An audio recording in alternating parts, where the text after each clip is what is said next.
She knew 500 healing plants by heart, could cure fevers, infections, even snake bites. But society called her a witch, not a healer. At 42, divorced and alone in the Andes Mountains, Pachamama believed her knowledge would die with her, until an Inca prince arrived, poisoned and dying, and told her something that changed everything. You're not just a healer, you're the guardian. This mountain is Machu Picchu's sister city, and you've been living on top of it your entire life. Welcome to Old Life Stories, quotes from times when respect and love were scarce. What are your thoughts on these times? Don't forget to leave a comment. If you enjoy the story, like and subscribe for more. It's story time. In Peru's Cusco region, 3,800 meters above sea level, lived a woman named Pachamama Yupanqui. It was 1890, and Pachamama was 42 years old, an age society called old, no longer useful. Quechua-Spanish mixed, Pachamama wore her black hair in 2 braids, and in her dark brown eyes sparkled deep wisdom. Her name meant Earth Mother. Her grandmother had given it to her. When you were born, grandmother would say, a rainbow appeared in the sky. It was a sign. You are Pachamama's chosen one, guardian of plants, of lands, of healing. From a young age, Pachamama roamed the mountains with her grandmother. She learned every plant which lowered fever, which healed wounds, which cleansed poison. Coca leaves for altitude sickness, grandmother taught. Maca roots for strength. Cat's claw vine for infection. Quinoa bark for bleeding. At 18, Pachamama went to doctors in Cusco. Perhaps she could learn modern medicine, expand her knowledge. But the doctors laughed at her. Plants, the head doctor said mockingly. That's medieval knowledge. Real medicine is chemistry, science. Your grandmother's tales are useless here. Pachamama returned disappointed, but she didn't give up. She opened a hut in her village, simple, small, but it became her healing center. Sick people began to come, first villagers, then those from distant places. At 23, she married a merchant named Ricardo Mendez. Ricardo was a wealthy man, but sickly, chronic stomach pains. No doctor had been able to heal him, but Pachamama's herbal teas worked. Within a month, Ricardo was healed. I should marry you, Ricardo said. You're my lifesaver. But the marriage wasn't happy. Ricardo didn't like Pachamama's work. You give medicine to villagers for free, he complained. This is a business, not a charity. Sick people, Pachamama said calmly. They deserve to heal even without money. That's why we'll never be rich, Ricardo shouted.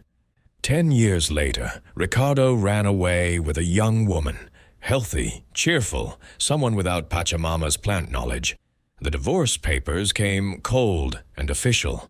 Pachamama wasn't sad. Actually, she was relieved. Now she could work as she wanted, but society judged her. 42, divorced, childless, they said, lives only with plants, like a witch. The word witch slowly spread. Especially modern doctors in Cusco began calling her a witch. Pachamama Yupanqui is a fraud, the Cusco newspaper wrote. An uneducated, ignorant peasant woman, giving patients dangerous herb mixtures. She's a charlatan. Pachamama read the article and crumpled it with a bitter smile. Uneducated? Her grandmother had taught her knowledge going back 10 generations. Ignorant? She knew 500 plants, each one's properties. But she didn't defend herself, just kept working. Sick people still came. People doctors couldn't heal. One day, a wealthy family's child fell ill. High fever, no medicine worked. Desperate, the family came to Pachamama. With cinchona bark and willow leaf mixture, within 3 days the child was healed. The family was grateful, but the doctors were angry. Luck, they said, just a luck. That woman is dangerous. Pachamama didn't care. She knew the truth. Plants worked. They had worked for generations. At the end of October, Pachamama was gathering new plants in the mountain. Her garden was in a special place, high, rocky, cold. But strange plants grew there, species she'd never seen anywhere else. This land is sacred, her grandmother had said. Land of the old gods. Plants that grow here are the most powerful. That day, Pachamama was looking for a particularly rare plant. Purple Inca lily, growing only at very high altitudes. It was used in poison treatment. She had gathered several samples when she heard a sound from below. Human voice, a painful groan. She quickly followed the sound. Behind a rock lay a man, young, perhaps in his 30s, pure Inca-looking. He wore traditional clothes, but valuable clothes, woven wool, silver ornaments. The man was seriously wounded, but not just physical wounds. His lips were blue, his skin covered in cold sweat. Signs of poisoning. "Help," the man whispered in Quechua. "Poison arrow." Pachamama immediately took action. She checked the man's clothes. Indeed, on his arm was a small arrow wound. Around the wound was swollen, bruised. "Curare poison," Pachamama murmured. "A deadly poison, used by Amazon natives. But it had a cure, if she acted quickly." From her bag, she took out purple Inca lily, exactly the plant she needed. She quickly chewed the roots, made a paste, applied it to the wound. Then she mixed other plants. Coca leaves, quinoa bark, dragon's blood resin. She gave it to the man's mouth. "Swallow," she said firmly. "Fast." The man swallowed with difficulty. Pachamama knew she couldn't carry the man. He was too heavy. But she had to get him to her hut. She shouldered him, started dragging. It took 2 hours. Pachamama was exhausted, but didn't give up. Finally, she reached her hut, laid the man in her bed. All night, she treated him. Gave antidote every hour, cleaned the wound, checked his fever. The poison was fighting, but the plants were fighting too. At dawn, the man opened his eyes, really opened them, conscious, awake. You saved me," he said in a weak voice. "Yes," Pachamama said. "Curare poison. You were very lucky. A bit later and—" "I know." The man tried to sit up, but was too weak. "My name is Tupac Atao. Who are you?" "Pachamama Yupanqui, curandera." Tupac's eyes widened. "Pachamama? Are you the legendary Pachamama? Who knows 500 plants?" "I'm not a legend," Pachamama said suspiciously. "Just a healer." "No," Tupac said seriously. "You're much more. I was looking for you. I needed to find you." "Me?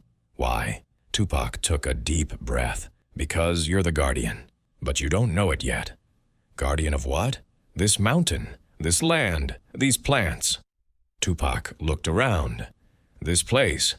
This isn't just a hut. This is Wilak Uma's, the high priest's, sacred garden." Pachamama laughed. "Nonsense. This is just my home." "No," Tupac insisted. "Listen to me. I'm from the last lineage of Inca kings.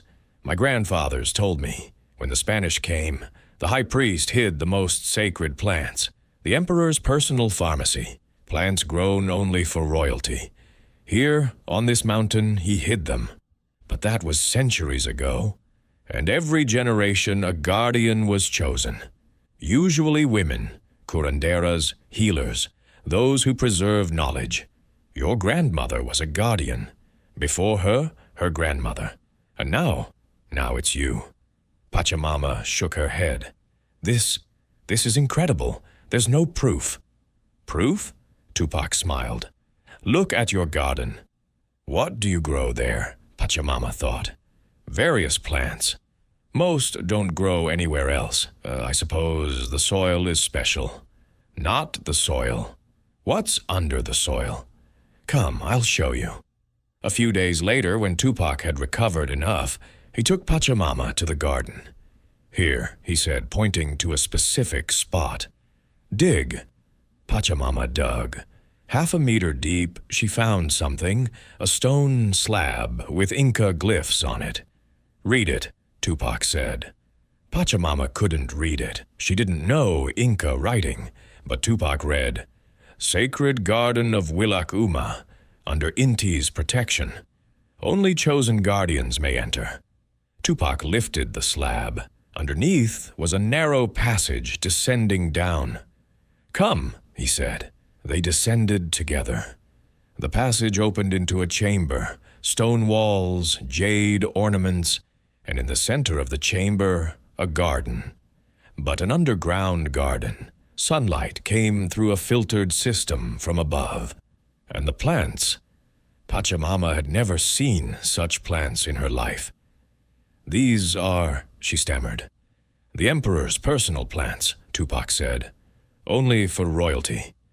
Some went extinct, at least we thought so. But they're here, protected. Your grandmother fed them, now you will feed them. Pachamama couldn't hold back the tears in her eyes. All her life she'd been a healer. But now she was a guardian of a royal tradition. In the following months, Tupac taught her everything, every plant, every property, every use. This plant, sanu-sanu, was used only for the emperor. It was believed to give immortality. Immortality? Pachamama looked skeptically. No, not really, but it slows aging, renews cells. I don't know what modern science would call it, but it works. Pachamama examined the plant. Indeed, she used this plant herself, and despite being 42, she looked 30. Tupac showed other plants. This Chulachaki Caspi, for cancer treatment. This dragon's blood wound healing. This Uña de Gato, immune system. Each was valuable. Each was rare. And in Pachamama's garden, they were growing secretly. But why? Pachamama asked. Why keep them secret? These plants could heal the world. Because, Tupac said sadly, the world isn't ready. If modern companies find these plants, they'll harvest them, destroy them, for money. But in your hands they're protected, and slowly, carefully you give them to those who need them. Tupac stayed for several months. Pachamama taught him modern medicine. He taught her ancient Inca wisdom. Two knowledges merged, created powerful healing. But Tupac eventually had to leave. I have family, he said, duties. But you stay here, protect, and one day choose an heir. Knowledge must continue. He gave Pachamama one more thing, a small jade amulet. This is the guardian's sign. Wear it. Those who recognize it will show you respect. After he left, Pachamama's life changed. She was no longer just a curandera. She was keeper of royal tradition. 5 years later, Pachamama was 47. But she looked 35. The sanu-sanu plant was working. Her hut had become a legend. The healing woman of the mountain. The miracle worker. Doctors still criticized her. But sick people knew the truth. And Pachamama didn't care about the doctors, because she knew who she was. She was the guardian of the emperor's pharmacy. And that was more valuable than any doctor title. One evening, as the sun set behind the Andes Mountains, Pachamama sat in the underground garden. She looked at the plants, each a miracle, each a gift. Thank you, grandmother, she whispered, for giving me this gift. And from the mountains came a wind, gently, as if grandmother was answering.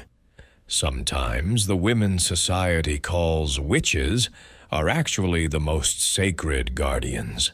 And sometimes worthless mountains hide an empire's most valuable secrets.